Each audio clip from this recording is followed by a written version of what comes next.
बिस्मिल्लाहिर्रहमानिर्रहीम। अस्सलाम वालेकुम। मैं हूँ हाना मानसा शहजादी, उर्दू क्लास 5 पढ़ रहे हैं।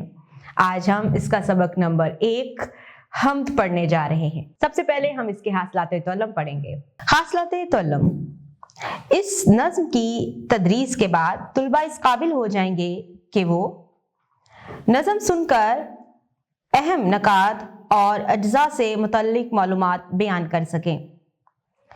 नज्म को दुरुस्त उतार चढ़ाव के साथ तहतुल लफ्ज़ तरन्नुम से पढ़ सके, नज्म के अशार का मफहूम लिख सके, किसी उन्वान पर 12 से 15 जुमलों पर मुश्तमिल मजमून तहरीर कर सके, हम काफिया अल्फाज बना सकें, जुमलों को ज़माना, माजी, हाल और मुस्तकबिल के लिहाज से तब्दील कर सकें, मुख्तलिफ मौज़ूआत से मुतल्लिक अपने ख़यालात, मुशाहिदात और एहसासात का तसलसल बरकरार रखते हुए दुरुस्त क़वाइद और हरकातो सकनात के साथ ज़ुबानी इजहार कर सके, लुगत में अलिफ बाई तरतीब से अल्फाज के मानी तलाश कर सके, निसाब के अलावा बच्चों के अखबारी सफ़हात, रसाइल और जरायद के मज़ामीन, कहानियाँ और खबरें पढ़ सके।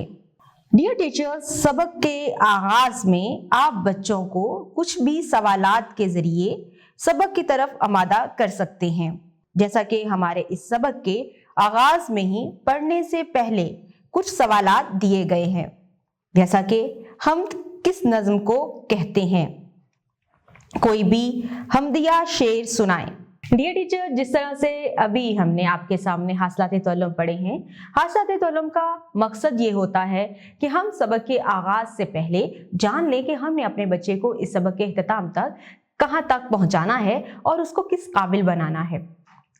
इस नज़म में हम बच्चों को नज़म के साथ साथ बहुत सी नई चीज़ें सिखाने जा रहे हैं और सबक की तरफ बच्चे को आमादा करने के लिए हम उससे प्री क्वेश्चन करते हैं, यानी सबक से पहले के कुछ सवालात, ताकि हम जान सकें कि जो हम पढ़ने जा रहे हैं उसके मुतल्लिक बच्चे पहले से क्या जानते हैं, ताकि हम उसके सबक का आगाज़ वहीं से शुरू करें जहां से वो नहीं जानता।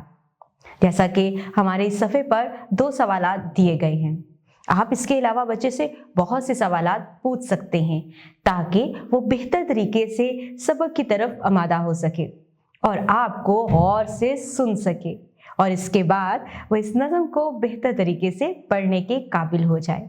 उम्मीद करती हूँ आपने इस वीडियो से बहुत कुछ सीखा होगा। मज़ीद सीखने और जानने के लिए हमारे साथ रहिएगा। मिलते हैं अगली वीडियो में, तब तक अपना बहुत सारा ख्याल रखिएगा। खुदा हाफिज़।